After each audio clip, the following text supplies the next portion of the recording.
I got my game shoes on. I'm gonna get up and go do my job. I won't stop until I reach the top, 'cause winning's all I do, yeah. And if you push me down, I'm gonna get up and then shake your ground. It's too late to stop me now, 'cause winning's all I do, yeah. I feel it in my veins and I'm ready to go. Adrenaline is pumping from my head to my toes. I'm stepping up strong like a king on his throne. Lights turn on and I'm ready to go. It's showtime. If you wanna go get it, gotta give it all you got and more. Yeah, it's showtime. Ready or not, you better fight harder than before. It's showtime. Now keep your eyes on the prize. No matter what, I'll put up a good fight. Do what I gotta do to survive, 'cause winning's all I do, yeah. Be confident, 'cause this moment may never come again. You better give 110%, 'cause winning's all I do. Ooh, oh, I feel it in my veins and I'm ready to go. Adrenaline is pumping from my head to my toes. I'm stepping up strong like a king on his throne. Lights turn on and I'm ready to go. It's showtime. If you wanna go get it, gotta give it all you got and more. Come on, it's showtime. Ready or not, you better fight harder than before. Yeah, it's showtime. If you wanna go get it, gotta give it all you got and more. Oh, it's showtime. Ready or not, you better fight harder than before. Come on.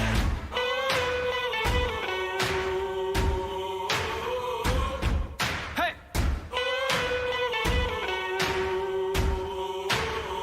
Everybody, come on. It's showtime. Yeah. Yeah. I feel it in my veins and I'm ready to go. Adrenaline is pumping from my head to my toes. I'm stepping up strong like a king on his throne. Lights turn on and I'm ready to go. It's showtime. If you wanna go get it, gotta give it all you got and more. Come on, it's showtime. Ready or not, you better fight harder than before. Yeah, it's showtime. If you wanna go get it, gotta give it all you got and more. Oh, it's showtime. Ready or not, you better fight harder than before.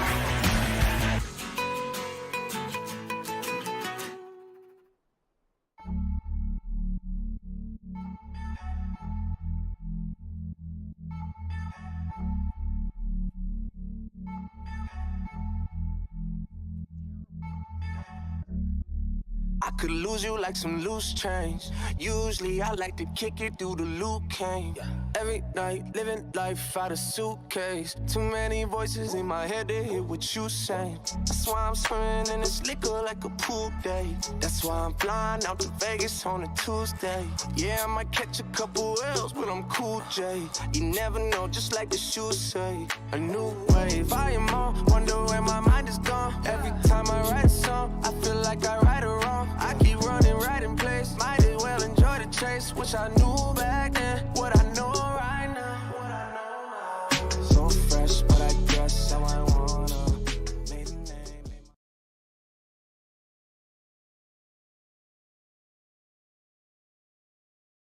Good evening, race fans, and welcome to Watkins Glen for the ERSCA Belly Up Cup Series. We're running 70 minutes around the New York course here for Watkins Glen. 4 sets of tires there, and this is going to be a very interesting race. Our first, and I believe only road course of the season. Tonight, I am joined by Chris Wright and Robert Hill. Dom and Carlos will be back with us, I believe, in 2 weeks. But for now, Chris, what do you make of Watkins Glen with these Gen 4 cars? I said it this morning in a group chat. I am really excited to see these brake zones these cars are going to handle. Absolutely terrible. These guys have gotten so used to all the downforce on these next-gen cars and the 5 gears, even the added downforce on the Xfinity car and the truck. So These things have none of that downforce, all of the power. So these brake zones are going to be extremely huge, way bigger than they've been in the past. I'm looking forward to seeing how these cars race, how the tires fall off, how everything shakes out here. I think we're going to see an exciting race for a road course. A lot of people might tune in and say, oh, it's a road course. We know who's going to do this. We know who's going to do that. Well, not tonight, because these cars are going to handle absolutely terrible. And David, I have been asked to offer you a ride. Nick Massey said that you are more than welcome to drive his car if you want to swap out the booth for the car tonight. Buddy, I cannot tell you how much that means to me, but also I cannot tell you how quickly I'm saying no. I am infamous for hating the road courses, at least driving them. I certainly love watching these guys rail it around the road course. They're super fun to watch the pros go at it. I am very much an amateur when it comes to turning right, but I love me some road courses, and we've got an interesting situation happening on the grid because Gavin Hibbs and Cameron Rich tied in practice speed to the thousandth of a second. In qualifying, Gavin Hibbs was a full tenth of a second faster than Cameron Rich, and I would have described Cameron as the de facto favorite going into this race. He's coming off a win last week at Charlotte. And as we get ready to grid here and get into the starting lineup, Gavin Hibbs is officially your pole winner. And I think he'll have something to say about old Cameron Rich and his win last week. Cameron will go from the outside of the front row, but I think this is definitely going to be something we're going to be monitoring all race. I think those guys are probably your two favorites for this race tonight. Yeah, and what I like is how close they are in practice, how close they are here in qualifying. That should set up for us to have a pretty good race here for the lead. And, with 70 minutes, it's a timed event instead of laps. So I'm curious to see if maybe one of them has an issue trying to race the other one, how that works out. You got Ryan Gavel, who's no slouch on the road courses, in third. Mike Christopher, Drew Eisman there. Ryan Lutz returning tonight. He's going to roll off here in sixth place. And you got some good guys back to the field. Nick Massey is a champion. He's rolling off 11th. And I know just from hearing from him that he is not looking forward to this race. Scott Crump is back here. We got a lot of guys spread through this field who I wouldn't be shocked to see win, but we got a lot of guys back there who, Nick Massey's not a guy that you typically look to on a road course. So I think when it comes to road course racing, we're probably looking at the front 3 or 4, maybe 5. But then again, in these cars, I don't know if it's not making a mistake. It's going to be who makes the least mistakes tonight, because I think everybody in these cars is going to make some kind of mistake somewhere. Yeah, we'll roll through the rest of that starting grid, but I think you're absolutely right about this. And, you've got Joe Francis, who is currently the incident points leader at 15 incidents total. Remember, the lowest incidents will race for the championship this year in that chase format. Francis leading that. He'll start 7th tonight. He's going to look to keep it clean, obviously. Matthew Bayek, 8th. Scott Crump, 9th. We mentioned Crump may be having some connection issues, so we'll have to be on the lookout for that tonight as well. Seth Rawls will start 10th. Massey, 11th. Nick Indelicato starts 12th. He's another one that I am surprised about this early results. Wonder if he was an elite tonight and maybe a little bit off his game. But Indelicato starting 12th. He's one of those road course guys, usually pretty good. I expect him to move up, but certainly a mediocre qualifying run from a guy who's usually up at the front in these races. Johnny Thomas 13th. Brian Narducci 14th. Dylan Thomas starts 15th. Ryan Barbieri starts 16th. Zishan Dura starts 17th. Brennan Bach 18th and Austin Beers 19th. Those are all the guys that took time. Also in this race will be Andy Trupiano, who was fast in practice, and I think he may climb his way through the field. He may have something to say about it before this race is over. Aaron Smith 21st. We'll ignore P22. P23 is Damian Leininger. 24th, Kyle Hanshaw. And 25 in his, I believe, ERSCA debut is Parker Landolt. Heck of a race to start your ERSCA career is this Watkins Glen race with this Gen 4 race car. It should be a great race, too, and I want to give a shout-out to everybody here for, me and Robert aren't the typical guys. We come over from Elite here and picking up some races that you guys had open, but I want to give a shout-out to everybody at Belly Up Sports, everybody here at ERSCA, Johnny and you, David, for welcoming us over here and treating us just like we were one of your own, even though we're not. But it's been a lot of fun to come over here and work with everybody here at Belly Up Sports and bring these races, and we got a couple more left to do here before the season is out. The ironic thing is you say that, but I think you guys have both raced ERSCA before, so it's it's not like you're unfamiliar with the format, with the drivers, with everything going on. So it fits like a glove. We're happy to have you, and yeah, let's do it, man. Let's go road course racing. And we're coming around to the green flag here. I do want to note, one of our kind of talking points that I wanted to bring up was that Ryan Lutz is back. He's been out for the majority of this early part of the season, but he is starting 6th. He is the only other champion other than Nick Massey in this field for ERSCA. So, I'm excited to see what Ryan Lutz has. He's definitely not been in any races I've called since Richmond last year. Bit of a fiasco, but we'll see what he's got for him here as I think we're about to go green. Yep, we're going to come off this last corner here, get ready to see the green flag, and go 70 minutes from Watkins Glen. Time to vent. Green flag is out. Gavin Hibbs on the loud pedal gets off to a great start. He and Cameron Rich will try to settle in early here. Oh, and we've already got the 98, I believe it is, down here. It's completely sideways. They were somehow makes the corner. 3 and 4 wide going through turn 1. Everybody's going to get through there all right. Gavin Hibbs leads us through the S's. I'm pretty sure everyone's familiar with Watkins Glen. You got this high-speed S's section into the bus stop. We're running that standard NASCAR layout today, so these guys will have to make this hard right, hard left, and then back into that carousel where you kind of have to monitor the throttle. Oh, we got the 77 around here out of the front. The 50 is going to get out there and get a piece of it. Oh, and that is instant. Oh, Joe Francis is bouncing around upside down. The 83 is involved. Nick Massey's involved. And Johnny Eckert throws the caution flag. That's race control and big wreck here. We're going to get a chance to take a look at this one, but for I believe 2 of the top 5 in incident points in Joe Francis and Johnny Thomas, that is not how they wanted to start this event. Take a look at what happened here. Looks like Eisenman took the...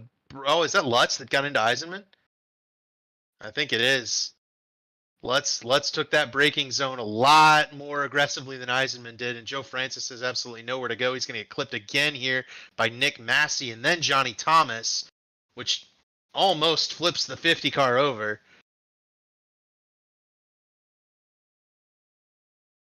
We're going to need a couple more looks at that one. That's a bit of a crazy early wreck here. Yeah, and I mean, looking at Nick Massey, he's got a ton of damage. The 50 we obviously saw up in the air. Got to think there's quite a bit of damage to that 50.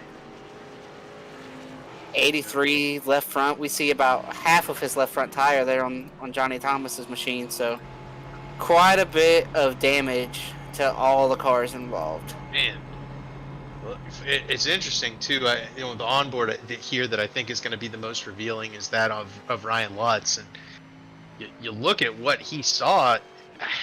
I'm just not sure what he was looking at there. Maybe it's a little bit of rust for Ryan Lutz, but he sees the 77 slowing up in front of him. He even slows up early to get through this bus stop, and then it almost looks like he turns in towards the wall here.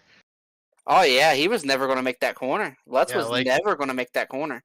Maybe he cut the brake bias down a little bit, took away some of that front brake that he had in practice, and just made a misjudgment there into turn 1. But that's definitely going to knock the 36 car probably out of contention for this one. That looked like a very hard hit on that inside wall.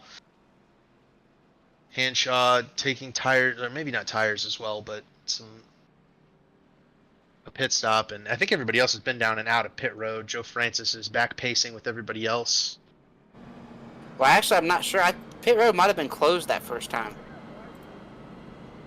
Yeah, I think pit road was closed. They had not caught the pace car. Ah, there you go. So this is the first time they've been able to pit here for it to be open. Here comes Nick Massey down pit road. Right. And that's...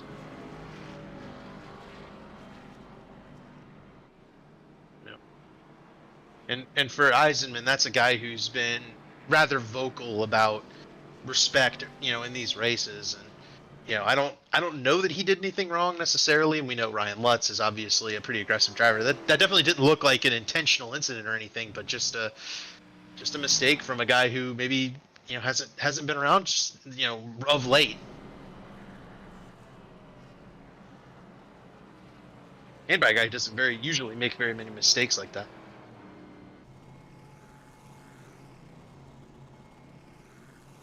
lot of damage fixed for these cars. Now the good news is with all that horsepower, and they may yet be able to make some time, and may yet be able to move forward, especially if we have another incident.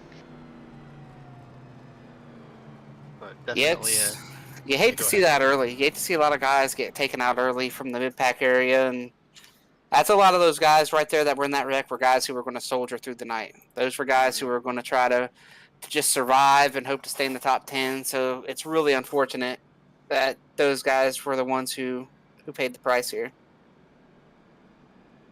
Pull up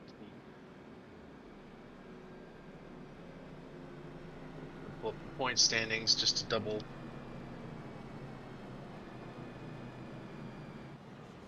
check on who may have been involved there. I want to say that Joe Francis was fairly high in points, as well as being the incident leader, and he is definitely taking a hit on the incident side.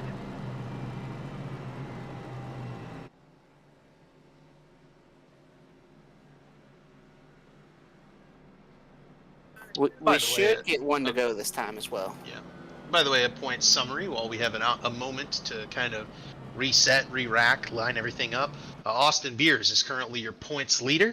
Matthew Bayuk's currently second in points. Ryan Gavel is third in points. Cameron Rich is fourth, and Nick Massey fifth. Joe Francis is sixth in points, tied with Nick and Delicato. So not a good start for Francis there. That will be trouble for him, as well as potentially Nick Massey. Both of those guys as well are high up on the incident count. Ryan Gavel is, I believe, second in the incidents, and Johnny Thomas was tied with Francis at 15 incident points. So I'm gonna tell you what, boys. I don't know what these guys were repairing these cars with, but Nick Massey just got all his damage fixed, he said, and rolled off pit road. That thing looks like it just rolled off the truck, like they rolled the backup car out. I wonder if they adjusted the Gen 4 car to have that old ARCA style body fixing where it just fixes the car if you get all the damage fixed. I don't know, but it looks like it's fine to me. What do you guys see? It looks like good, a brand new car. We'll see what kind of laps Nick Massey's running. Ryan Lutz's car still looks wadded up. So does Joe Francis's. So either those guys were unable to get all their damage fixed, or it's still gonna linger, and Massey's damage just was cosmetic.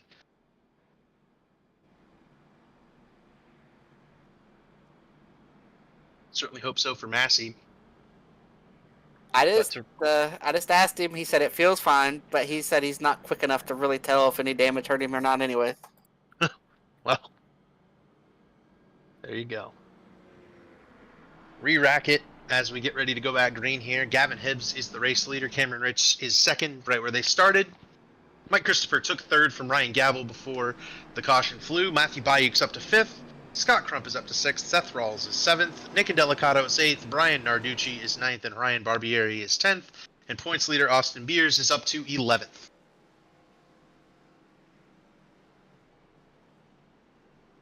So worth noting, Gavin Hibbs running that Kevin Harvick throwback. Eisenman was also running a Kevin Harvick throwback. So both of those guys coming off of the North Wilkesboro All-Star race yesterday, they were looking to honor Happy Harvick. And it looks like most of the field is going to be here. The 50 is not going to get all the way caught up, but all the cars in that wreck are going to be up here and ready to go again as we get ready to restart this race off the last corner, and the pace car is off. There we go. Gavin Hibbs looking to get another big jump on Cameron Rich. He will do it. That will actually pull Mike Christopher alongside Cameron Rich going into turn one, this hard braking right-hand corner. Oh, we got some contact. The 98 car once again. He may be checking up earlier than those. Oh, and he's turned. Yeah. Oh, he's going to save it? Big Beers moved him out of the way. Man, he was pretty high up in the rear there. I called a turn there, and it landed back, and he's fine. There we go. Everybody making it through the S's. The bus stop's the next point of contention here. Everyone's single file through the first 8 or so.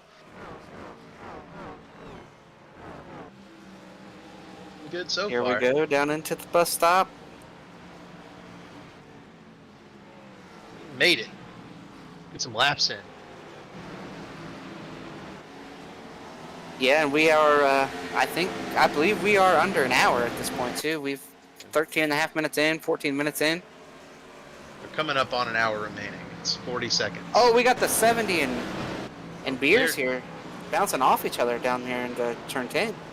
Aaron Smith had already mentioned he is a little rusty on these road courses. Was a little nervous about it in the chat before the race.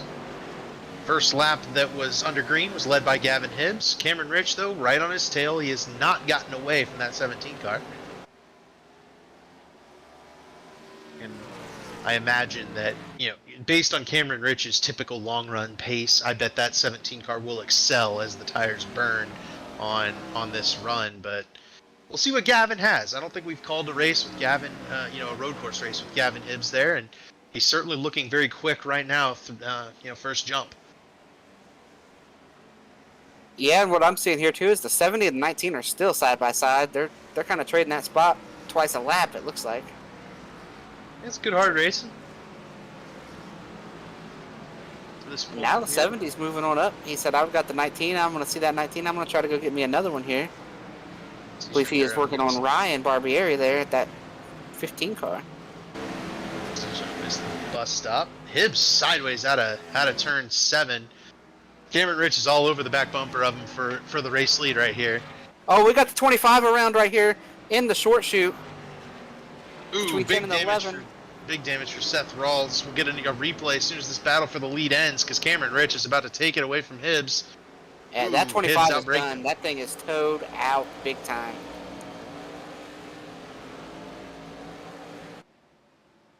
Looking like, yeah, go for it. Like, calm down here. I'll let you know if anything changes for the lead. Let's watch Seth Rawls' incident here. I believe this is turn 7. Well, that's your turn 7. I call that turn 10 down there. That's good. In the boot layout, right? Once you have the. It looks like he's going to bounce off Scott Crump and into the wall. Oh, that's a rough hit, too. That destroyed the race car. Yep, right there, bang, into Scott Crump and then into the barrels, and it took the nose off the car. So. Yeah, and it broke the left front toe big time. That car is destroyed. Seth Rawls now down to 24th and on pit road, so a very disappointing end to Seth Rawls' night. That was a great heads-up maneuver by him, though, to get out of the way there, because he could have gotten clobbered again, and we might have been seeing another caution if he didn't get that thing over to the left side of the racetrack. It's worth noting that Seth Rawls is 8th in points with 3 of the 4 races so far finished inside the top 10. This will not be one of those races.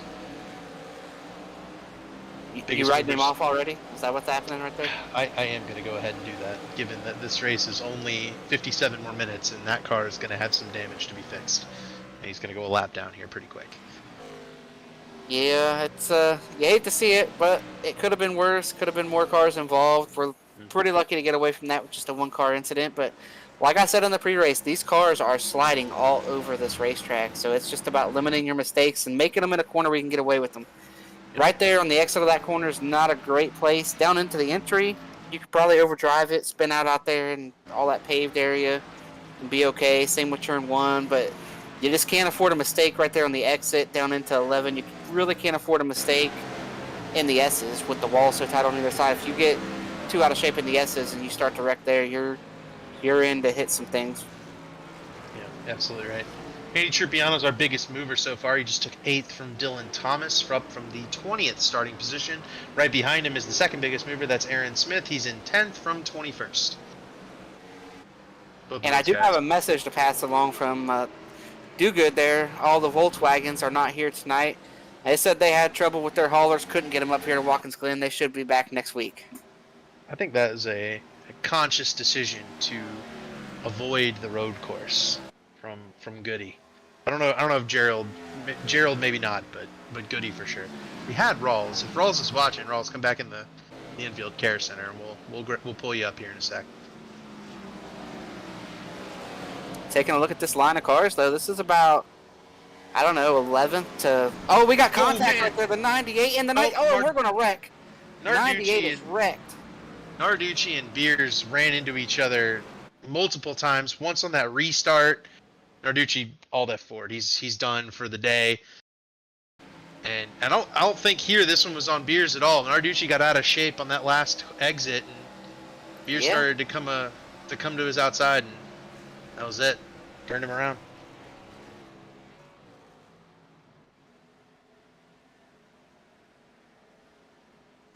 Yeah, it looks like Beers is trying to work that top side out of the S's, and he's just right there. Maybe it's really close. 98 decides to come on up, and when he does, they make contact. And then the 19 kind of stayed in it. You know, he was like, hey, you're going to cut me off. The second contact could have been avoided, but I don't appreciate getting cut off. And I don't know if I necessarily can see the positive in that at that point, because it's done a lot of damage to the Beers car. But, you know, maybe 30 more minutes into this race, I can understand kind of going ahead and finishing the job. But right there, maybe a little bit more give and take. Yep. But nonetheless, it was just a one-car incident. Everybody else managed to avoid it, and I'm sure that those two drivers will see how that plays out the rest of the season. Here comes Leininger on Beers. Dura slow up the hill. Also, we had a change for fifth. I think this might have been a wreck, actually, back here. We had a change for fifth. That would have been Bayuk and Indelicato. Let's see. Lutz had just gone by Zishan, and no, it's Bach. And Zishan turns Bach around, and it collects the 86 car. Kind of surprised we didn't get a yellow for that. Right there was what I was talking about, though. You do not want to be out of shape or have a mistake in the S's, because I'm gonna go hunting what happened there. That looked like Zishan ran into somebody. Zishan's not typically the guy who runs into somebody, but that one looked that's pretty... a modified right there. He needs to take that over to a local short track here. Zishan not like something the 33 did?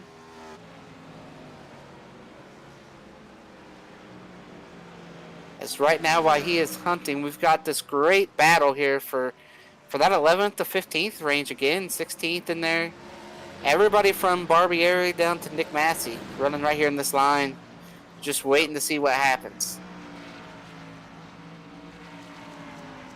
And we're seeing Mike Christopher, Ryan Gavel. I had a chance to talk to Gavel. He did not anticipate having any long run speed, so maybe he's a little surprised with the pace he's got right now. That's a guy that's typically pretty good on the road courses, though, is Ryan Gavel. All this is going on about 2 seconds behind your race leader, with second place right on his heels there too. That Gavin Hibbs and Cameron Rich are kind of duking it out amongst themselves. Rich has just stayed right on the back bumper of Gavin Hibbs, putting some pressure on him, but he's not really... Oh, we got contact between the 12. The 12 and the 15 just got together. They did not... Oh, and it's going to cause the 77 to get hit by the 19. A whole big stack up back here. This group right here is looking for a place to wreck every car in it. Trying their best. I found Zishan and Bach having a battle, but I just don't... I don't see any reason that Zishan would run into him, and I've run with Zishan a lot. He's a pretty level-headed guy, and maybe it was just coming together and where that track narrows up going into turn 2, but... And these cars are so hard to drive around here.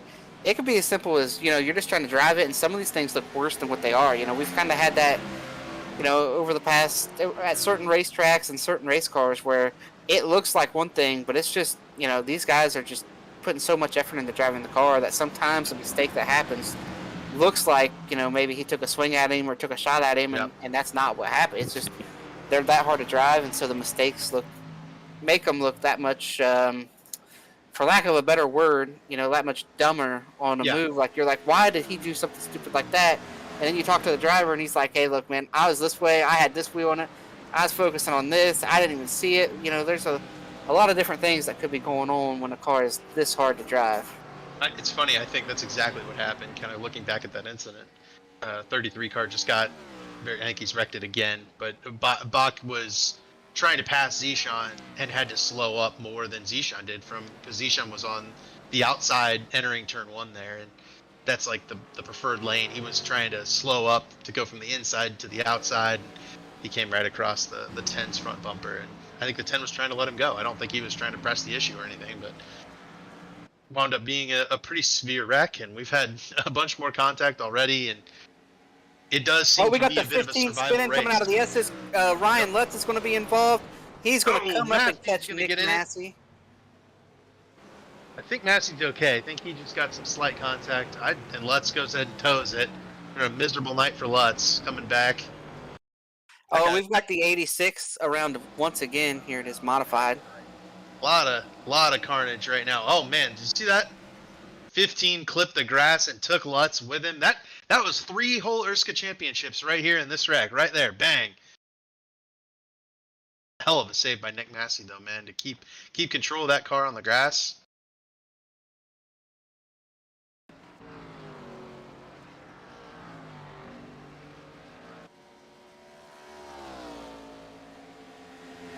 Big wreck.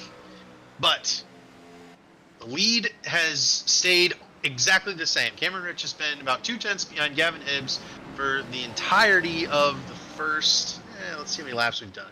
13 laps in this race, other than the first couple that were under caution. So really it's been about 8 laps that he's been right behind Gavin Hibbs. Just lets them go. The car I'm most impressed with thus far is Andy Trupiano by far. Driven up to 6th from 20th, and he's about to get up to Nick and Delicato right here. That's probably the last one he'll be able to get for some time, barring a caution or another incident, but a very strong run through the field by Andy Trupiano, keeping that 7 car clean. Smith's also had a good run, and that's a guy who did not get much practice, but he just took 7th place from Matthew Bike.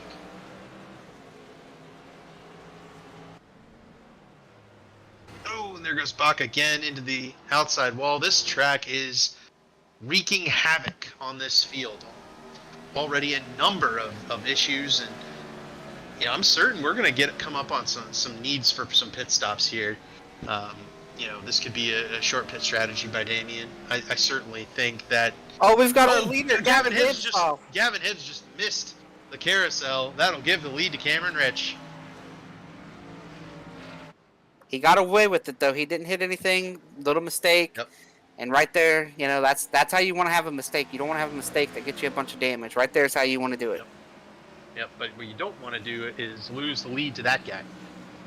But Cameron Rich was, I think, kind of forcing that mistake. He had been so persistent on Hibbs' rear bumper waiting for that mistake, and right when it happened, Rich was able to pounce and grab the lead. They'll get a lap lead right here, and I don't know what we're going to qualify as halfway. I'm guessing with an hour and 10 minutes, we'll do what, lap, 35 minutes left in the race, whatever lap we hit there. That'll probably be our halfway bonus points. But maybe that's what Damian Leininger's going for, right? I mean, you'll probably have to pit right around or maybe just a little bit after halfway. That might allow Damien to have made up a good bit of ground with some fresh tires. Well, and let's remember too, the second run theoretically should be longer unless we have a yellow. We had that yellow in the first run, so you should be able to go a little further on this front side than the back side. And I just getting a word from the Nick Massey pit, they can run about 15 more laps on fuel.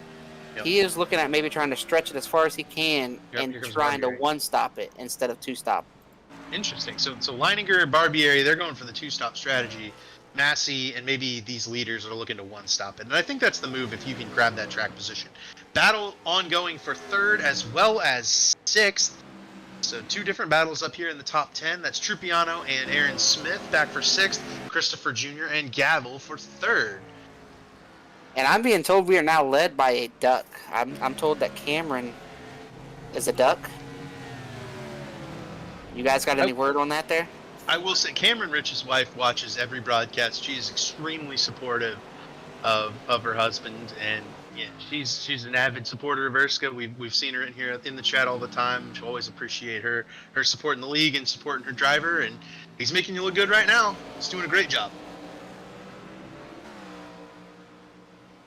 Yeah, he was right there. Like you said, helped force that mistake. But now, looking out in front of him, we're going to get into some traffic. Mm-hmm. Business is about to pick up for these front 2 again. Oh, the 22 is going to run off the track. Oh, nearly collects Scaffin. Wow. That is the worst place to have the leaders catch you if you're Kyle Hanshaw, man. Coming out of that bus stop, if you're not handling perfectly like these guys are, or at least you're a little less in control, you're going 5 miles an hour slower exiting that bus stop, trying to speed it up to get to that carousel, and there's nowhere to pull off. There's nowhere to go. Hanshaw just held his line, let those guys go around him, and he's gonna go a lap down, but he's gonna go a lap down without incident. And that's the important thing. So I will say this: if I gotta call Cameron a duck, I'm about to name him Daffy Duck. And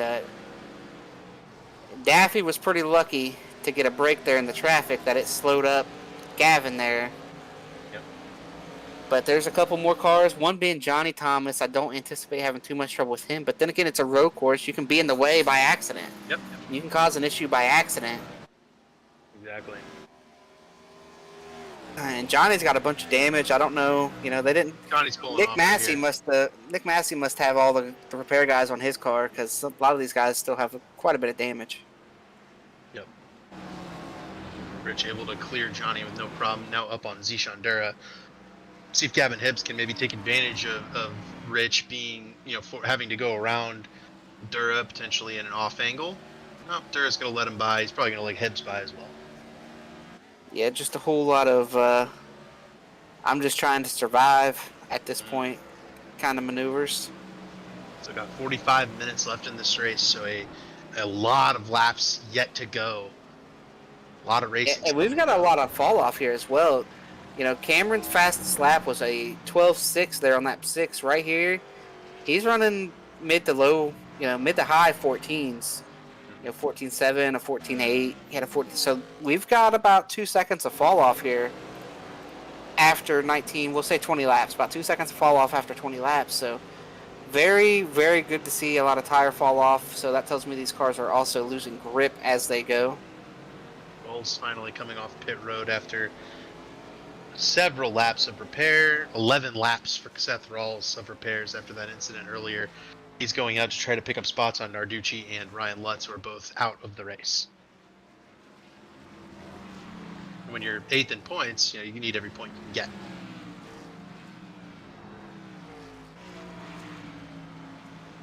Battle for third between Christopher and Gavel still raging on. Gavel's kind of doing exactly what Rich did to Hibbs earlier in the race, hounding the rear bumper of the car in front of him until he makes a mistake. But Christopher thus far has been mistake free, and Gavel remains at 4th. Yeah, and they're still right at 3 seconds. They haven't gained, they haven't lost anything to those two leaders. They're all matching pace right now. Yeah, I don't think those guys are giving it everything right now. I think they're riding, they're conserving pace, because Andy Trupiano has been going hard pretty much the whole race. He has cut into the deficit to the leaders a little bit. He's cutting about a 10th or 2 per lap from the leaders right now. And, he's catching in Delicato. He's bringing Aaron Smith with him.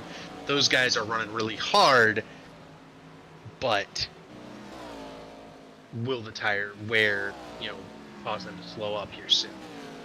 That's the question. Because Trupiano's been very quick. He's been one of the fastest cars on the track just about since the start of the race.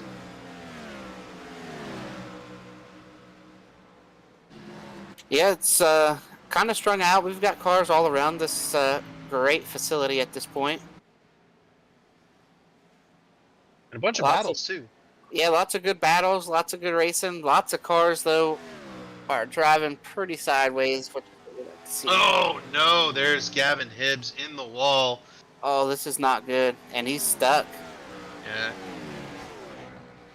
Wonder if he's waiting for the cars to go by so he can pull back out onto the racetrack, or if that car boys, you know what he did right there? He's going to have to tow. He was out there coming out. He was coming out of the carousel and got on top of the curve. He was not on either side. Oh. And Wow. that's what happens here when you get on top of this curve. Wow. You want to be to the left or to the right of it. You do not want to straddle it. And he got right here and kind of straddled it. Oh, and this is a big hit onto that Armco barrier and then into the tires. Hibbs was able to pull away, but he has taken that 9 car directly to pit road. It will not be a win today for Gavin Hibbs, who's been one of the stronger cars, but really doesn't have the results to show how the kind of pace he's had this season. Just 10th in points. He's going to be pretty frustrated with that because he was one of the top 2 cars tonight, and that finish is not going to show that. No, it's not, and that's definitely disappointed. It's the worst feeling when you can't blame it on something else, right? It's just a pure racing mistake. Oh, Delicato just about made the same one there coming out of that carousel. And that's something that, you know, myself not being a good road racer, and I know that. So as it's happening, he understands what's happening, and he knows he's in no man's land, and it's just so hard to get out of when you do it. And you know, being a great road racer, you know that you put yourself in a bad spot, and you know it as it's happening, and there's just not much you can do. You try to just baby it and make it survive, and he actually went a long time before it finally spun on him.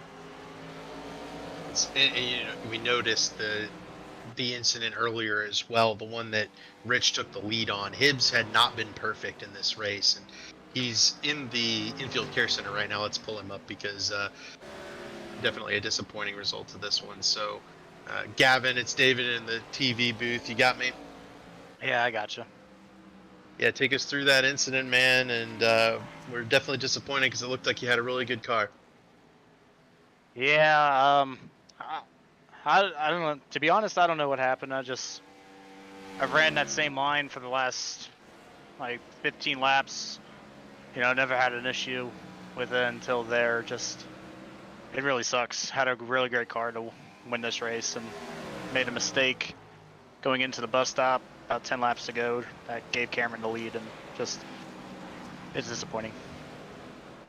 Yeah, and talk about racing against Cameron, and did you feel a little additional pressure to be perfect there, and maybe did that contribute to it, or was it just racing hard with a difficult car to drive on a difficult racetrack?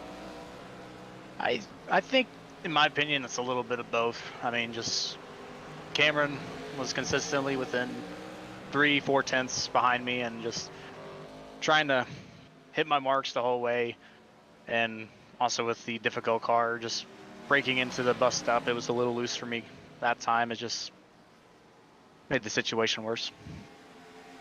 Gotcha, man. Well, you got any shout outs for us here before we send you off for the night? Shout out to my teammates at Strictly Stock Motorsports, Joe and Zishan.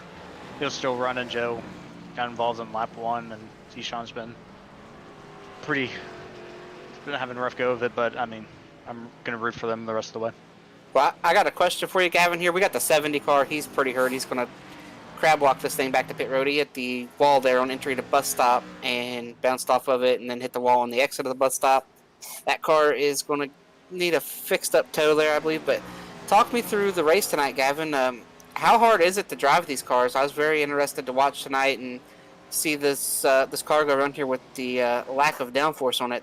Talk to us a little bit about how hard it was to make just a lap around here. Oh yeah, it was very difficult. You basically coming out of corners, and especially going up to the S's, you got to be real gentle with getting back on the throttle. It's just and combined with the hot track temperature, it just makes it a lot more slidey. But to be honest, I love a car that drives like this Gen 4 car does, more power and not much downforce to it. Well, we hated to see you get tore up there, and we were looking forward to seeing the battle there between you and Cameron, so we hate that we're not going to get that, but I am sure that you will get your season back on track and find victory lane here before it's over. Yeah, I'm hoping so, and I am disappointed that me and Cameron aren't going to battle it out the rest of the way, but this stuff happens. Sounds good, man. Well, thank you, Gavin, for coming up and giving us your perspective on things there, and have a good night, buddy. Thank you, you guys too. Tough break for Gavin Hibbs for sure. And we just saw Aaron Smith, who had been, one of our biggest movers in the race so far. He hit the inside wall just kind of like Ryan Lutz did, entering in right close behind Trupiano, who couldn't really see what was in front of him, and I think he just clipped that bus stop wall and caused him to spin around. And just we're seeing these mistakes. I mean, I've seen Cameron Rich sideways a couple of times entering the bus stop. He's been sideways, and then out of the carousel, he almost did the same thing that Hibbs did. You can see just how aggressive Cameron's forced to be with this car in order to maintain the pace he's running. He's still in the 114s. Everybody else has fallen into the 115s. So Rich, definitely the class of the field at this point. It's going to be real tough for these guys to make up ground on him now. Yeah, but all it takes is one time to make a mistake in the wrong spot and game over. So hopefully, in these cars right now, I am watching as sideways as they were from the drop there with these cars. Right now, in these old tires, I am watching everybody, and I'm just like, I'm thinking they're going to wreck every corner. Every time I see somebody go through a corner, that car is sideways. I've never seen so many cars so sideways on the brakes, just trying to counter steer on the brake pedal like some of these guys are. Mike Christopher hits pit road, tries to get a short pit jump on Cameron Rich. Aaron Smith is disconnected from the server. Big blow there. He was, I believe, pretty high in points. Yeah, I think that knocked the toe out pretty far there when he hit. So, also worth noting, Andy Trupiano and Smith had passed Nick and Delicato now following in Trupiano's tire tracks, and Trupiano's given up a lot of pace to Rich and Gavel. Oh man, there goes Trupiano sideways through the S's. I was going to say that's one that I've seen a few times that I thought for sure was going to wreck. Yeah, I think that 7 cars used the tires up and is now paying the price for it. He was very aggressive to get through the field. Knew he had the pace. Now he's forced to drive it more gingerly, and it's not nearly as fast as it was. Christopher's been on pit road for kind of a long time. Did he have a black flag? I'm not seeing this car move. Mike Christopher did get a black flag. Speeding on pit road? I'm guessing. Must have been. Yeah, he should be coming now. So another top 5 contender falls by the wayside due to an issue. He'll be well back in the field now. Ryan Gavel takes second away, and Delicato had just passed Trupiano. That is now 3rd place. Trupiano back to 4th. That will put Matthew Bayuk into 5th. Scott Crump into 6th. Dylan Thomas, who now pits, into 7th, and we'll see if Dylan can avoid a pit road speeding penalty. Eisenman, who was wrecked on the first lap, he's up to 8th, or now up to 7th with Thomas pitting. Points leader Austin Beers down pit road as well, so it looks like everybody who's trying to one-stop this thing is hitting pit road. It doesn't look like Damian Leininger was able to make the fresh tires really pay off.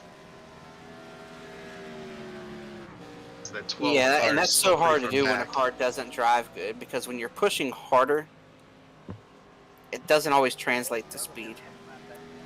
Right, and if you're trying to get clean track, which I think Damian was, right? He was in that big pack, so I think they were just bailed him back to try to get some clean track, get some fresh tires on it. But what's going to end up happening is it's going to be really difficult for Damian to, I think, make a whole lot of ground on these guys who are pitting. Now, we'll see where he comes out after everyone cycles through one time, but yeah, that's going to be tough. As Trupiano finally comes down pit road, that car had been wrecking through a majority of the racetrack.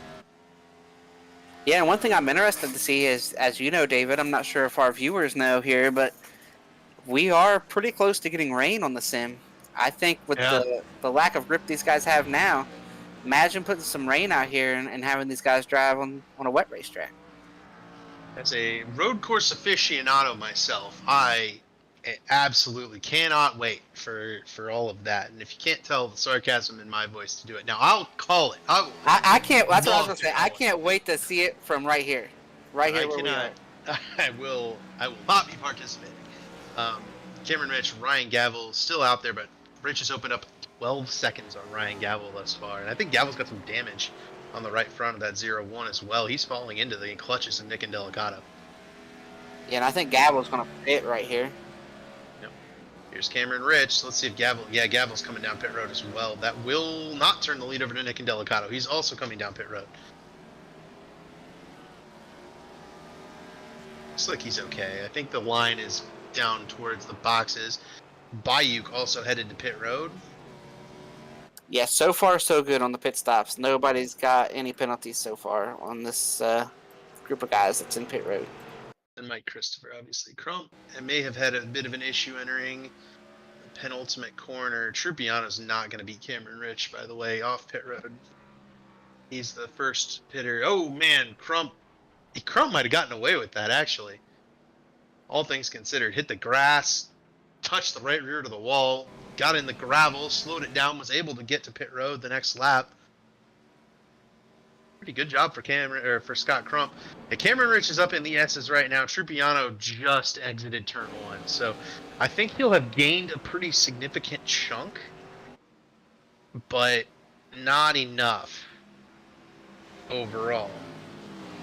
Delicato jumps Gavel, and Trupiano's right behind him. So short pitting doesn't appear to have been the move. But are you going to give this up on the back end of the run, too? Like, if you short pit, that's great. It looks great right now. But now, you know, how's that going to pay off over the course of... We still have, what, about a half hour left in this thing? We do. And I will say this, I have heard Gavel in the sim say he's got 1.5 minutes of damage from hitting the wall. Not sure what wall he hit, but you made mention of the damage that he's got. So he said it's hurting the car because he doesn't have time to fix it under green. That makes sense. He had been 3 seconds behind Rich pretty solidly, and now he's 13 plus behind. So, I think that does correlate, as Indelicato will likely end up second after pit stop cycle through. I believe, this time by we're getting kind of the full cycle with the full gaps. So it's about 12-7 to Indelicato from Rich. Gavel's 13, and Damien now comes down, so maybe there was some damage on that 12 car from one of those incidents that they had to come in and fix.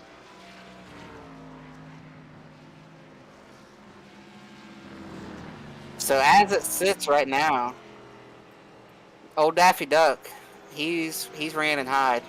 Ran and hid here. Ran and hide. Listen to my English. Hidden? I don't know. Yeah. That 0-1 is dropping too. That car looks wounded. Trupiano's catching him pretty quickly. Yeah, quite a bit of damage there for Ryan Gavel. Just not sure where he hit the wall though. I heard him make mention of hitting the wall after the pit stop when he saw that the damage was pretty severe.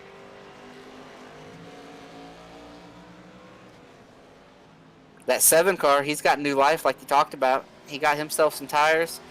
All of a sudden, that thing's got all its speed back. He's definitely in a better place now. Oh, Gavel hit it on lap 24 going into the bus stop, Robert.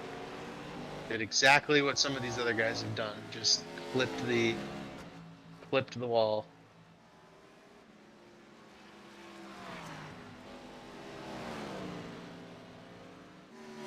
Tough break for another one of our top 5 drivers having an incident. So, we mentioned at the beginning, right? It was going to take, we knew Cameron Rich was going to be fast, and it was going to require a pretty Herculean effort from the guys around him to keep him. Who's Cameron Rich? Good point. The Duck. It's going to be close to keep him there, but we've had the pole winner Gavin Hibbs falls out with an incident. Gavel's hit the wall. Christopher speeds on pit road.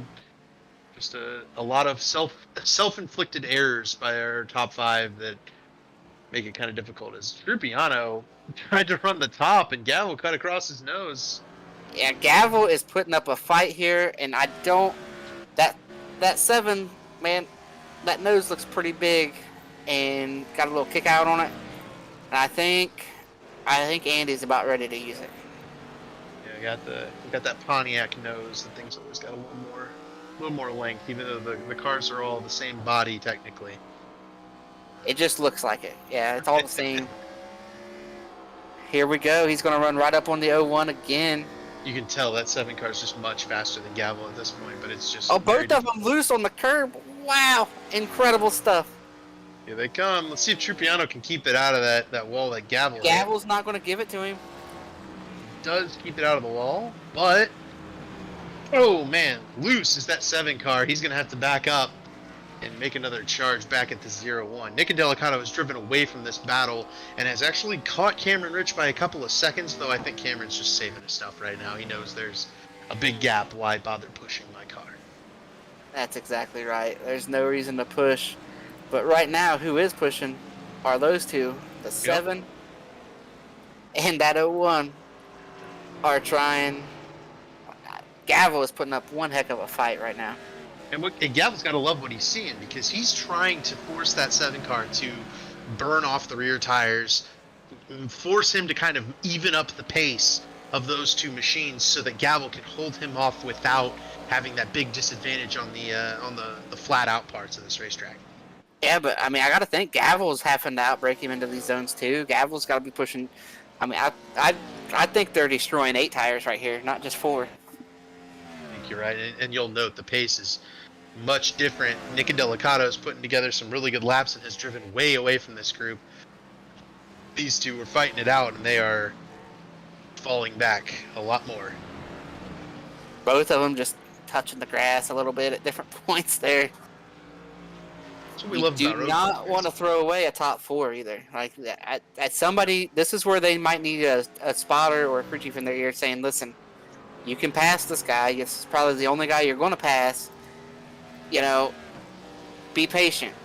It's 3rd and 4th. It's not the end of the world. You don't have to get him right now. Be patient. Don't throw away 4th place and turn it into a 20th place run by trying to shoot this gap." Absolutely. Talking to us is not that important. 3rd place to us talks to us. I don't think it's not worth losing 15 spots over. That's for sure. But it is exciting. It's given us a great battle right here. It is worth noting, Robert had thrown the battle for 8th on the screen as well. Drew Eisenman hunting after Austin Beers. That one also raging on. Those two have fought pretty much since the drop of the green flag after Eisenman got punted. And Scott Crump is trying to work his way by Mike Christopher, who we saw get that black flag. He was running far enough up where he's still battling for a spot inside the top 6. Yeah, both of these guys had issues before that pit stop. Christopher with the speeding penalty, Crump with the slide going into exciting that run down corner. pit road. 3 different, really close 2-car battles for positions inside the top 10 going on right now. Crump does bypass Christopher, but I don't think Christopher's going to let him get away. That was the car running 3rd for most of the first part of this race. Yeah, I'm not sure how much he's got. We've got the 7 closing back. Oh, Christopher did he make a mistake there?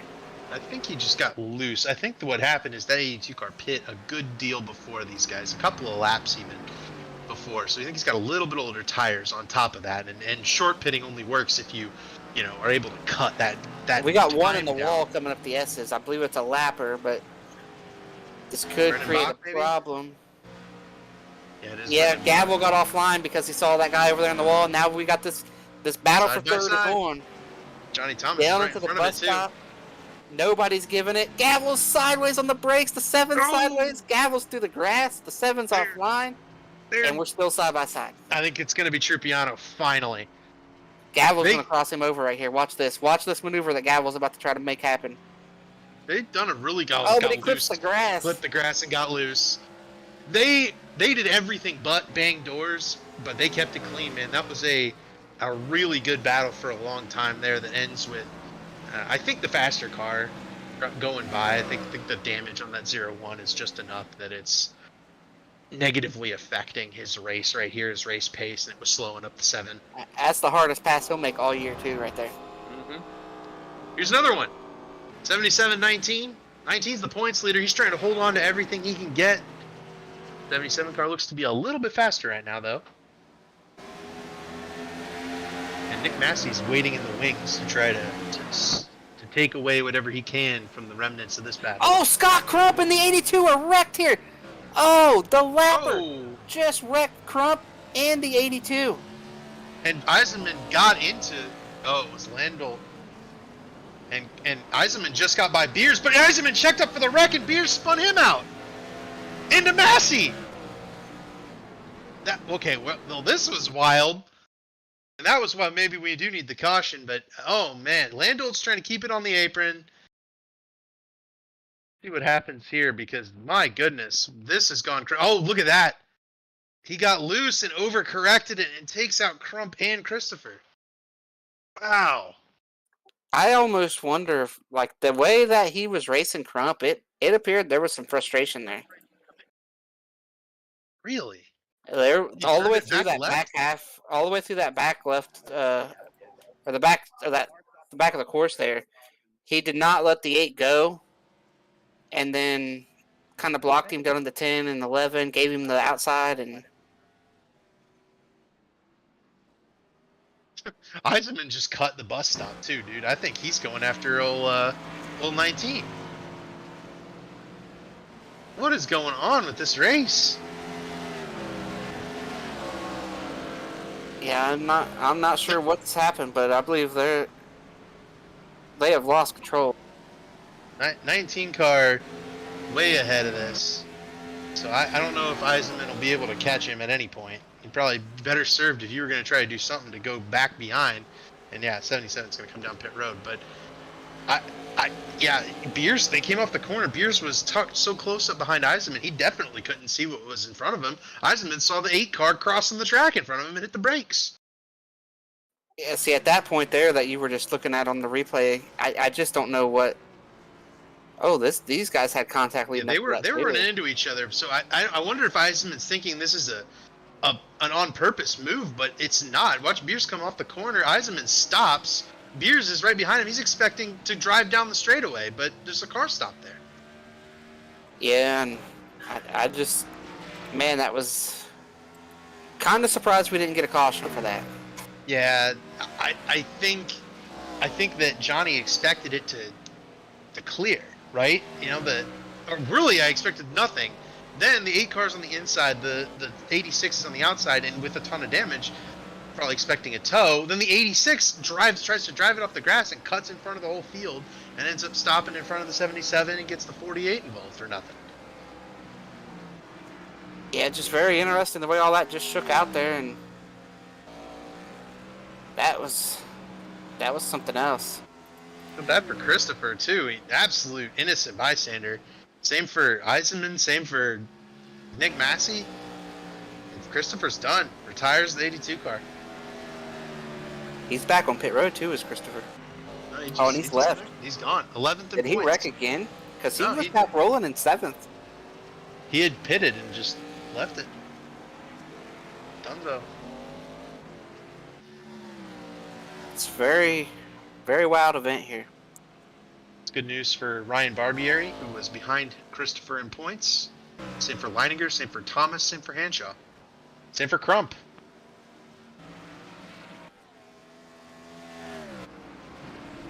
And all that shakes out to Austin Beers ending up in 6th place, which should help pad his points lead over everyone except for Cameron Rich, maybe Ryan Gallup.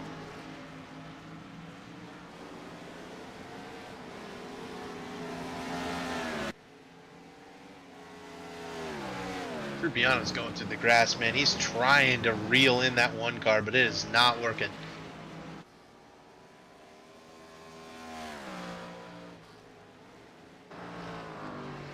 Delicato's run a pretty clean race so far, been pretty quiet, up to 2nd.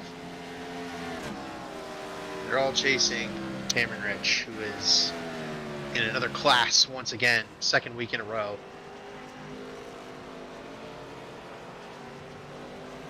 He won our last road course race at Sonoma in the COT cars.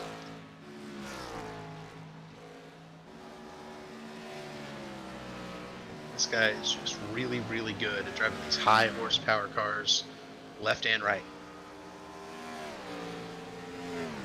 Yeah, and he's got, we got Daffy out here at about 10.5 seconds. He's coming up on the back of Nick Massey right now in P10. I'm being told Nick Massey is about 40 degrees off center on his wheel after that last hit. So he's just trying to survive. 40 car looks very, very beat up here. You know, we've talked about some of these recoveries, but how about Joe Francis, who was wadded up in that first wreck? He is currently 8th. And I doubt that he's got an incident since that first lap incident. I'm willing to bet that old Joe's keeping the 50 car clean and hoping that everybody else also wads it up a little more than he is. Yeah, and as frustrated as Scott Crump was about what happened there, he's rejoined the race in 7th. He didn't lose too much there. I think he's pitted by now. 58 back.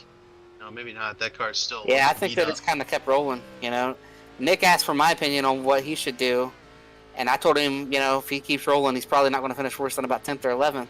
I think these other guys are thinking the same thing. They're all beat up right there in that spot, so just keep running. You only have to make it 15 more laps or so right now. Rich coming up on that 86 car. We've seen that one get out of shape in front of lead lap cars already. And we mentioned that he might have an issue with Crump or something, but I have a hard time believing that somebody would join a league race and jump to taking people out intentionally. Yeah, I just wasn't sure if something happened previous, because I Yeah. feel like he's kind of rolled out for everybody. Mhm. And then right there, he forced Crump to stay behind him into turn 10, kind of blocked him a little bit, didn't give it to him in turn 11, and then kind of moved to the bottom and gave him the top, and then all of a sudden he just went to the right. It was very odd the way that situation played out. Right, and I've certainly made mistakes in front of lead lap cars before. It's definitely a thing if you're uncomfortable with the car, if you're putting a little extra pressure on yourself, you're trying a little extra hard to get out of the way. Easy to make that mistake, but very strange to have made that mistake in the position he did and to the car he did, given what he did before, what he's done to every other car on the racetrack. He's been very courteous. He's gotten out of the way. He got run over by, I think it was Zishan earlier in the race, and he got collected, and Zishan and Bach running into each other, I think was the incident. And it's just, very strange. I'm not sure what to make of that. Yeah, that's where I sit too. It could have easily been an incident. We talked about earlier how some of these mistakes look really bad, and if it was, it looks absolutely terrible. But that situation was different than any other lead lap car he dealt with, who he just gave as soon as they got to him. He was definitely racing Crump a little harder and a little different than every other car that has gotten to him. Very curious.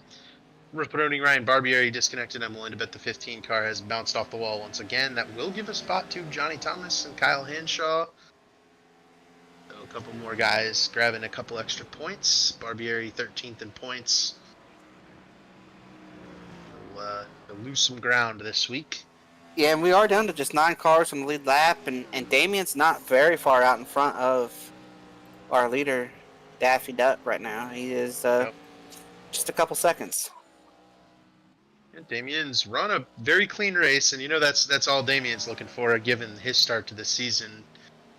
Being caught up in others' messes and getting involved in some himself. Like he just absolutely just wants that 12 car to have a clean race, clean top 10. I think he'd be all right with a 9th. I think he'd be a little disappointed it wasn't higher, but just to have a clean race certainly might help right your season at this point. Yeah, and we are down to the final 10 minutes here. I think the clock's showing at 13, but we're getting down to it. It is crunch time if you're within striking distance of somebody. It's time to get up and go get them. But I think right now the closest battle, maybe Beers and Crump, they're about a second apart. Trupiano and Gavel are still about 2 seconds, but Trupiano's been able to open that up since that battle raged on earlier in the event. One thing I will say is that 7 has started sliding again. I've noticed him sliding more and more, so that battle might pick back up again here before the end of this thing. See if there was an incident here for Johnny Thomas. Wiggled it going into the corner. Looked like he's going to save it, drive it out of there. Yeah, he's waving to all the fans over there in turn 10. That's Daytona 500 winner Johnny Thomas. As far as he's concerned, this season has been a success. He's only get a fancy ring for that. He's probably got that out the window. Like, yeah, this is my ring. Look at it. See, this is the kind of attitude I need to take in my road course, especially if I end up getting a win somewhere else. I'm waving to all the fans when I spin out going into one of the corners. Oh man, Rubiano just bounced off of Landel trying to go by. That was awkward. Yeah, I said that 7 car, he finally been getting sideways again. I think those tires have reached near the end of their tire life. Interesting note, Indelicato carved 3-4 seconds into Cameron Rich at the beginning of this run. Rich has gotten all of that and then some back. It's now a 13.5 second gap from first to second. Looks like Zishan's checking out the grass down there, making sure it's kept short and that pretty looking. That's actually for position right there. Eisenman back to Zishan. Oh, well, maybe it's not. Because Eisenman's 1 lap down, Zishan's 2 laps down. Dylan Thomas is going to try to pit once more. I don't know if that's going to change anything. maybe he wouldn't have made it on fuel. Yeah, maybe he's been out for a while. Maybe something else. I kind of thought he might have a shot to catch Nick Massey for a top 10, but I think after that, it's probably not looking like that. So If Leininger yields the lead lap here to Cameron Rich, think it'll be just a matter of time. That 17 car just so fast. He can take his time lapping these guys. Francis and Leininger both. Leininger's trying to hunt down a more damaged Francis without, he certainly would like to finish on the lead lap, but at this point, you say thank you. I get to run one lap less and finish it up a little bit earlier. yeah, and sometimes if the leader's got a big lead and you were courteous with him, you get down to the very last lap, and he might say, "Look, I can give that back to you. You were courteous with me, and you got a spot out here to race for." I have seen that plenty of times in leagues and non-league events, so I think that's something that might happen here if they get down to it, and the 17's obviously got enough of a gap, and he thinks that they could race for that spot. Then that's a break. It's a break you'll cut for somebody. 10-minute break. Scott Crump will battle Austin Beers for this spot. Oh man, Crump just ran into the back of Beers going into the bus stop and through the grass. What was that all about? I think the fact that Scott missed the corner like that, I don't think it was on purpose. You might be right. Scott might have been a little adrenaline. Got a little adrenaline from the earlier wreck, piled up on. Oh, maybe I'm catching this guy for the spot. I can overdrive it a little and get him. And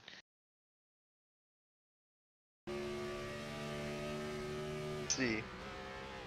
Oh yeah, he just wasn't ready. Yep. Yeah, that's not intentional there. He was purposely so. trying to get to the left, not to run through him. Yep.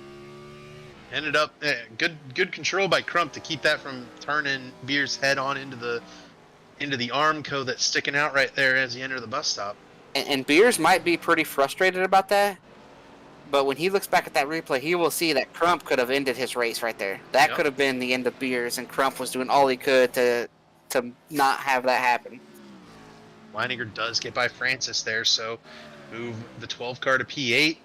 Solid run, even if he's a lap down and Cameron Rich is that far out in front.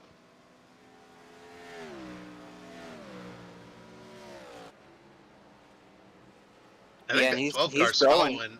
That leads went up 2 more seconds since you said something. Yeah, Cameron's got just so much long run pace.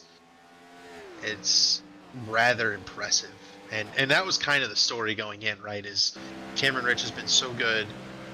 He dominated at Nashville. He dominated at Charlotte. He's dominating here. One of those races he didn't put away. One of those races he did. Can anybody, force him into mistakes? And I want to talk about a car here too that we haven't talked about yet. But Kyle Hanshaw. Yep. He might not have the pace, right? But look at that car. I don't see a scratch on it. Kyle Hanshaw's playing the incidence points game, right? I mean, we're trying to reward clean driving, and Hanshaw's definitely run into some issues thus far, but a good 0x day can really improve your standing. Hanshaw's got 19 incidents going into this. He's certainly making an intensive effort to go out of his way and not get any incident points. And you see there, Johnny got damage on the right front, on the left front. He's the leader in the incidents right now, tied with Joe. Hanshaw could maybe take that lead. Cameron Rich is giving back some spots here. He just let Damian go back by him. Yep. And I want to say that this is a little bit of a, maybe not a flex, but a little, hey, let's go have some fun from the 12 car, trying to,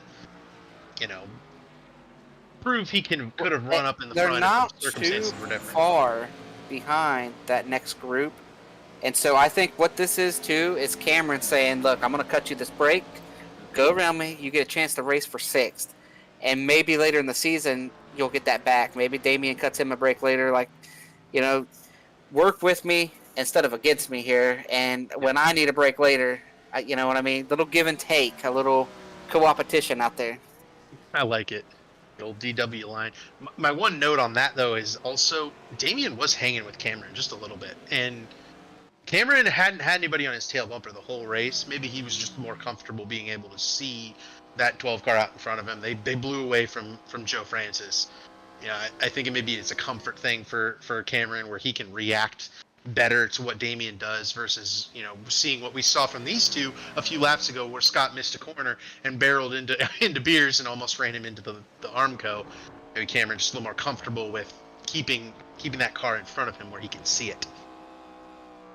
And Cameron's given up 4 seconds of his lead, so I think he could have ran away from Damien if he wanted to. I think he's this relaxing. Just running. Giving him an opportunity. Damien's not got an opportunity to run down this battle that is shaping up here to be a pretty good battle for 6th. This is going to be the battle between Crump and Beers for 6th place. The battle that's already featured some contact, and it features 2 cars that have damage and have been involved in several of our incidents today. But it's also the points leader and a guy who's currently on the outside looking in the chase and looking to pick up every point he can get. Yeah, we will see how this shakes out. Scott looks a little better here in turn 1, especially on the brakes here. Scott's been better pretty much most of the last couple of laps. He's really reeled in Beers from several seconds back after that one incident where he got turned sideways. And I want to tell you, based on what I'm seeing, I think Damien's got a shot to get here for this. So Scott's had a terrible run up the S's there. Yeah, Scott definitely struggled there. I don't know if there's enough time. There's only 5 minutes left for Damien here. He's got to come 4 seconds up. That's about a second a lap. He's lapping at 1:15. I guess Crump. He was the second faster last lap. Was Damien? So maybe he can go get these guys.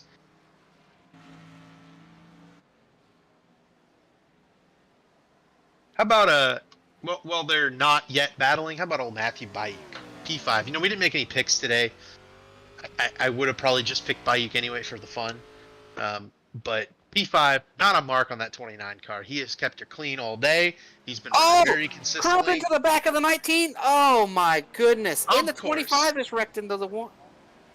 Of course. Oh man.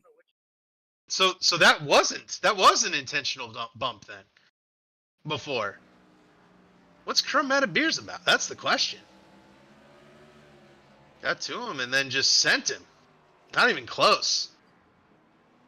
Yeah, I believe Crump is saying that he was blocked there. He said he was going to look to his right, and the 19 came back to the right there, and he felt like he was getting blocked. I think that's one of those. That's the points leader going back 2 spots there, and very just a strange incident. Damien does take over that spot, and that's why Cameron Rich is letting these guys go, just in case they crash and stop on the track. Cameron's got a place to get out of the way. With just 3 minutes left, the 19's not going to make up. The 19's got a black flag. He has to serve. Yeah, he's got to serve this meatball. Wow, that's impactful as well. That will lose him further points. 86 car off again. Damien's caught Crump. He is absolutely much faster right now.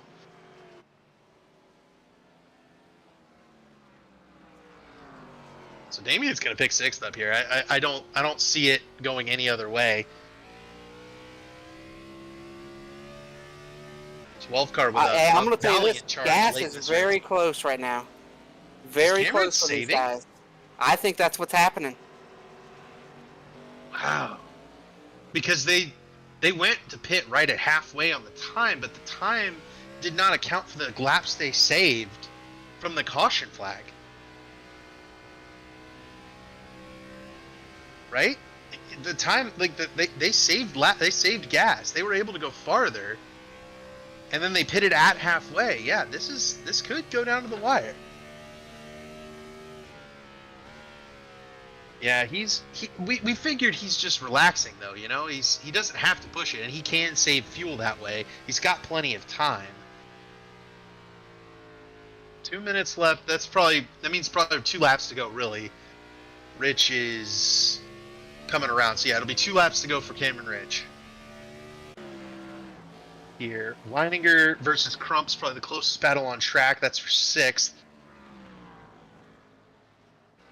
And then the second closest battle on track is whether or not their fuel is filled to the brim and at that caution flag and can go all the way through.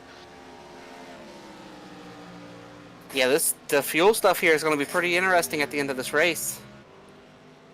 On who's going to make it and who's not. We had some guys pit really early. And like you said, the battle right now is at P6. Mm-hmm. It's a P6 battle with an eye on the fuel gauge of Cameron Rich. But I'm guessing that with all that backing off, Cameron's going to have enough. I don't think that's a miscalculation he would have made. Yeah, it gives us a little bit more of a method to what he was doing here, and a little bit more of what he was thinking. And Damien had pitted later, right? He had come in twice, so I think that 12 car is good to go. Yeah, I think so too. And Part of why right he's now, running Beers harder. has a meatball, and he's still limping around here in 8th place. He will. But by my calculations, he's going to get kicked right here if he completes this lap. I don't believe he'll be able to serve that. Or I don't believe that he'll be able to get that clear. That's not something Johnny Eckert's willing to do. Yeah, Off turn 4. they are not going to clear. They've already told him they're not clearing the meatball. So Will this allow? Oh no, it is white flag. White flag is out for Cameron Rich. Final lap at Watkins Glen. A dominant performance. Great. And Damien dove it into 1 and picked up 6th place on Scott Crump. So an impressive drive from the back end of the top 10 up to 6th for Damian Leininger. In a race that was otherwise forgettable, he has done a valiant effort to end up with a really good result. And make the second half pretty interesting for us. See if Cameron can get around. yeah, we'll see if Cameron can get around here. He's entering the bus stop here on the white flag. He got all sorts of sideways. It's almost like he's just now picking it up and trying to go hard on this last lap for the first time in a few laps. And I think that might be exactly what's going on. But what an impressive run for Cameron Rich. 2 weeks in a row. Is Crump out of gas? Got lapped right there? Might be running out, or he might not have had the fuel to make another lap. Yeah, I was going to say, that might have been a strategic backing up to not have to run another lap if you don't have the fuel for it. And here comes Daffy Duck, going to come off the last corner. He's going to take the checker flag here in Watkins Glen. One of the more dominant and convincing wins we've seen in ERSCA in a long time. Nick and Delicata will roll off of turn 4 to finish runner-up. I'm not even sure he saw Cameron Rich the entire race. Andy Trupiano with a drive to 3rd from 20th. A very impressive run. And Ryan Gavel bounced it off of the Armco and will finish 4th. Matthew Bayuk, perfectly clean 29 car. He will finish in 5th. And Damian Leininger, who, as we kind of mentioned and had been covering, very strong run through the field to finish 6th at the end of that race. Yeah, and everybody else here has already finished. We talked about Scott Crump, 7th, Nick Massey in 8th. We'll see where Beers gets scored. I think he did not serve his penalty, so he probably will get booted to the last car on 1 lap down. You got Drew behind him, Dylan Thomas, and Joe Francis. Joe must have really been trying to stretch the field because he gave up a bunch of spots here late in the race. Yeah, Joe may have been, but that car damaged. It may have been turning more RPMs and running him out of fuel a little bit. Eisenman comes back to finish 10th after getting spun on the first lap as he celebrates with his teammate there in one of the more unconventional celebrations that I've seen. And hey, Nick Massey said he didn't have anything for him today, was very down on it, and rolls off. Well, he hit everything but the pace car out there tonight. It was a rough night. Not by choice, that's for sure. Oh man, Nick Massey was wrapped up in just about every incident. This track is almost 2 miles long, and Massey managed to find all of them. That is very, very true. He managed to find his way into every single wreck out there tonight. Currently, it's scoring Beers in 9th. I wonder if that will change moving into the official results based on him not serving the meatball. I don't know. But if Beers does finish 9th, I think he still loses out to Cameron Rich for the points lead right here. So he had a 20-point lead. It's going to be close. See if we can get some of these guys up here. We got we'll get Trupiano first for P3. You want to alternate questions, Chris? Or I'm good either way. You can start it and throw it to me at some point. Gotcha.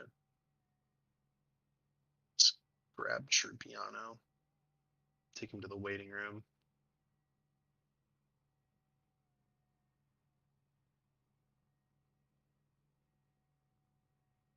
Booth, you got me? Yeah, I got you, man. How's it going? It's going good. We watched you climb up to third place there, and it looked like a pretty fun run. Take us through your day, and then, maybe if you have any regrets there coming down late in the race. Yeah, actually, it's a really solid race. I enjoyed that it got to go green all the way. I was able to work through traffic pretty good. It was a lot of fun. You know, first stint, I burnt the rear tires off a little too much, which is a regret. Then I overshot my pit stall on the pit stop, and then that kind of hurt me the whole entire second stint. And I was like one lap off on my fuel strategy, so I had to save a ton at the end. But other than that, I mean, not a bad race. I had a lot of fun. It was a pretty good run for me. You got it, Chris. And you mentioned there that you wore your tires a little bit too much. I'll tell you what, at the end of that first run, you were the show. And then you came out there after that pit stop and talked to me about how hard it was to drive at the end of that first run. And Oh, if yeah. it was more difficult to race Ryan Gavel after the pit stop. I mean, it was probably a little more challenging at the end of the run. I had a lot of fun racing Ryan. I mean, I was a little disappointed that he let Nick go and then fought me, but I mean, I had fun racing him. That was a good battle.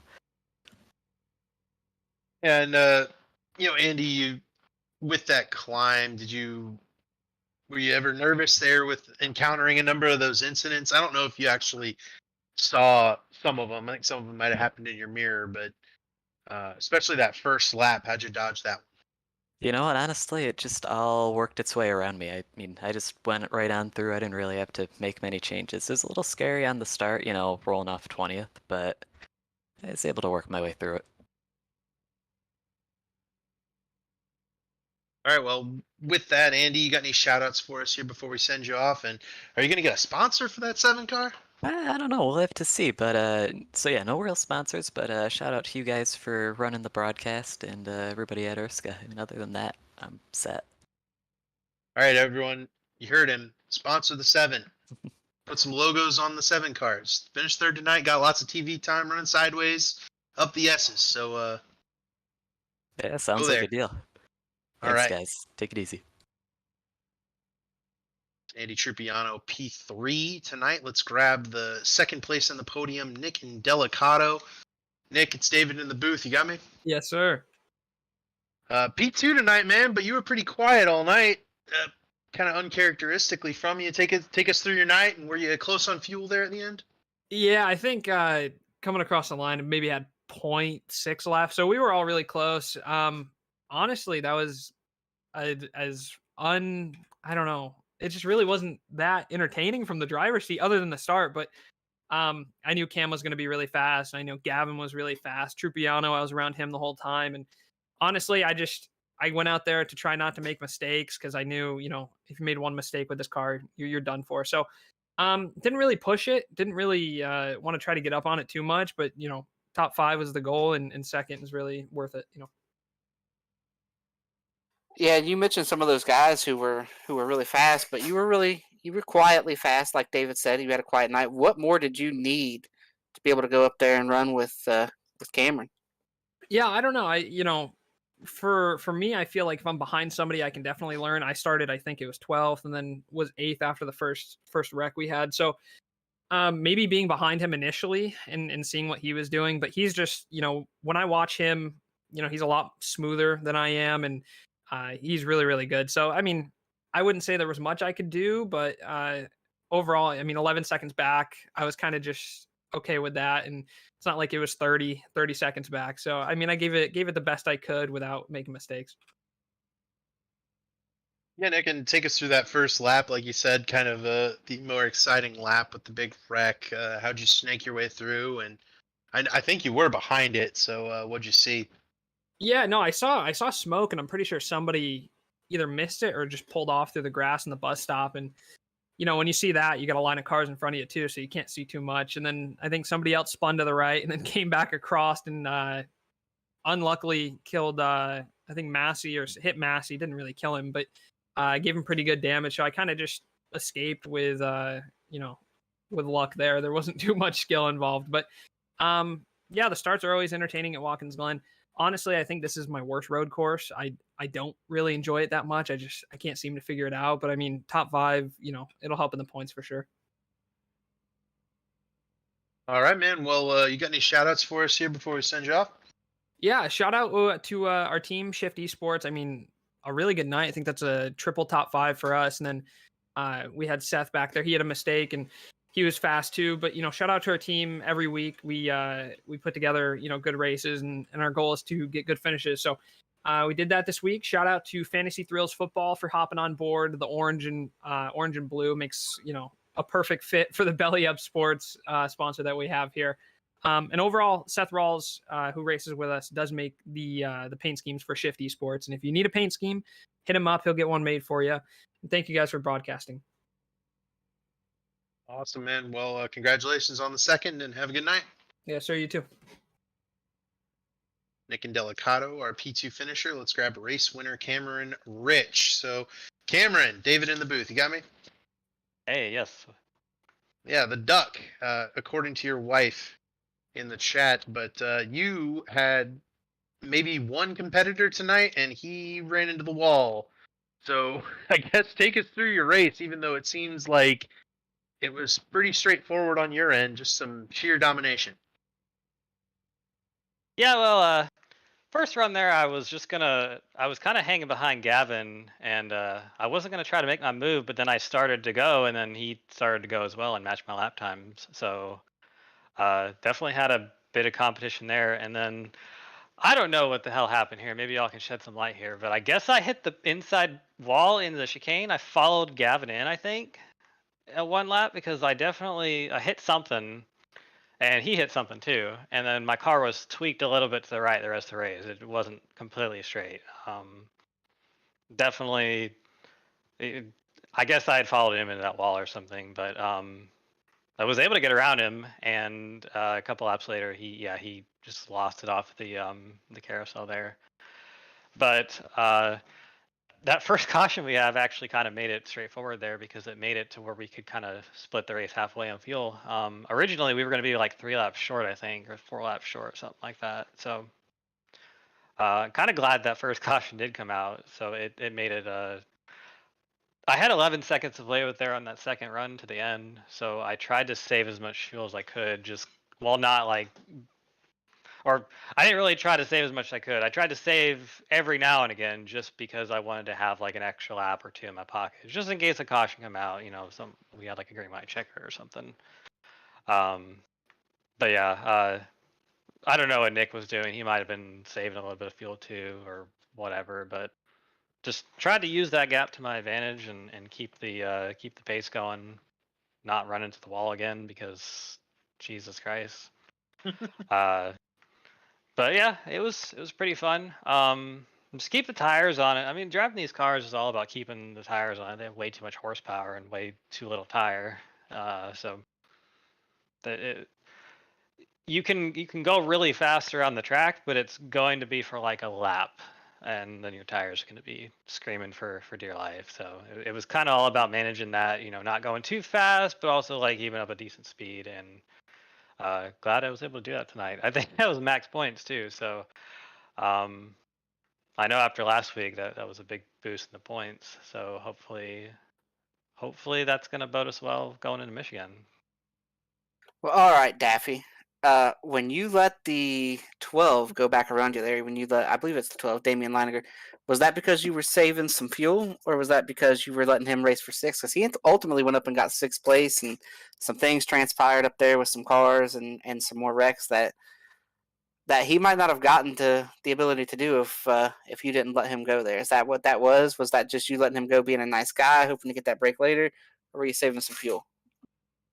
A little bit of both. I saw that he was in a battle himself, and I was going to start saving some fuel, so I let him by and just kind of let them do their thing because I had that big gap back to Nick, and I was going to use as much as I can to I was going to burn up as much as I can for that gap, and then keep as much as I can for like a safe gap. So I got down to like 6 seconds, I think, and then I just went and got my gap back again. So yeah, a little bit of both. I definitely do try to pay attention to like the lap cars, what battles they're in, because if I have an 11-second lead and I have nothing to lose, basically by letting them have a break, why not?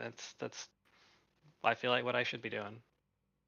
And just so you know, for the rest of the races that we do here, since I was told to call you a duck, you were Daffy Duck. I'm not just going to say duck; it's going to be Daffy Duck. And are you looking forward to rain coming onto the sim, possibly as early as in a couple weeks here? That is the first time I've heard that. I think it's gonna be awesome. I feel like rain though is gonna be one of those things that everybody's really excited about for like a day, and then when they realize how hard it is, it's gonna be dead. So, um, it'll be cool. I mean, it's not really gonna affect too much on the NASCAR side of space. I don't think. Maybe question mark question mark. But I'm definitely a big road guy myself. I mean, that's my bread and butter. So it will be fun over there. It's just and like GT3s or something, man, they can't drive in the dry. So I don't know. I don't know about rain. Well, Cameron, looking forward, would I guess maybe my final question here before we shout you out. Do you kind of think of yourself as maybe a championship favorite going forward, or are you even thinking about that yet? Or, how's this kind of run here where you've kind of dominated 3 races in a row make you feel for the big picture? I definitely I came into this season with the mindset of this is if there is going to be a car that fits my driving style, it's going to be this one because I feel like the COT was pretty well. I think I did pretty well in the COT up until it got axed, the season before. But I think this one even a little bit more than that fits what I grew up really like what I grew up watching as racing and what I grew up actually started. And I grew up on NR 2003, which was these types of cars. So it's kind of like a throwback to when I started sim racing back as like a little kid, and I did it for the first time. So it comes naturally a little bit, I'd say. I definitely can drop into these cars and go faster a lot quicker than I can anything else. So I don't want to consider myself a favorite yet because it's really early in the season, and I went into Daytona with a good attitude and I finished last. So I don't really want to make any early predictions up until at least the chase starts because really got to get in the chase first, and then we can start talking about favorites. Well, the good news is Talladega is before the chase starts, so you may, the 3 chase races are Darlington, Auto Club, and Homestead. So I think you'll be okay with your hatred of plate racing. But with that, you got any shout outs for us here, Cam? Yeah, I want to shout out my wife, who I guess, yeah, thanks for calling me a duck. Thank you. I love you very much. Or a Daffy Duck. I guess if I'm going to be a duck, it might as well be Daffy, right? I don't know. I don't know any other famous ducks, but Donald, maybe? I'll take Daffy over Donald. But I want to thank you guys for broadcasting. Finally, I'm glad I got an interview here as well as as well as on 3Y TV. So cool to have both in the house so far. And I just really want to I want to do my best the rest of the season. It was a freaking hard start of the season because of those expectations I had and just finishing last and then Richmond and then Nashville just kind of getting beat down like every single race. I'm kind of glad things are going my way a little bit for the last 2 weeks. So hopefully I can keep it up and keep going. I got you, Cameron. Well, congratulations on the win, and maybe congratulations on the points lead. We'll see, but we'll see you in a couple weeks in Michigan. Thanks, guys. How's it going? Cameron Rich, race winner. So there you have it. The podium's been interviewed, and I guess we'll get some final thoughts, Chris. Yeah, I thought it was a great race. It was about what I expected. I mean, it was a lot of fun watching these Gen 4 cars, how hard they are to drive. And we kind of did a bad job there not keeping up with the fuel mileage there. It wasn't until the last couple laps that we realized, some of these guys had to save a lot of fuel and make some extra fuel out there, Junior Johnson out there running the still trying to make a little bit extra.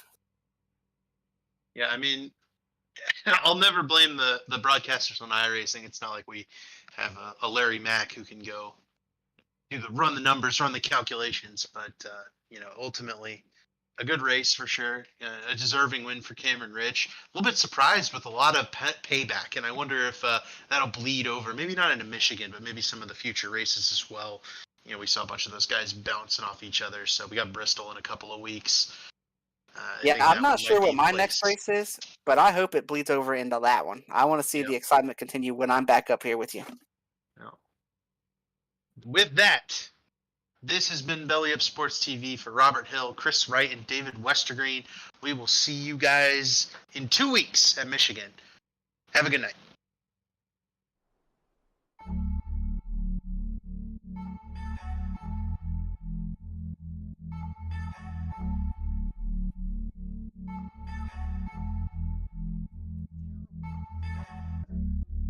I could lose you like some loose change. Usually I like to kick it through the Luke Kane. Every night living life out of suitcase. Too many voices in my head to hear what you say. That's why I'm swimming in this liquor like a pool day. That's why I'm flying out to Vegas on a Tuesday. Yeah, I might catch a couple L's, but I'm cool, Jay. You never know, just like the shoes say. A new wave, I am on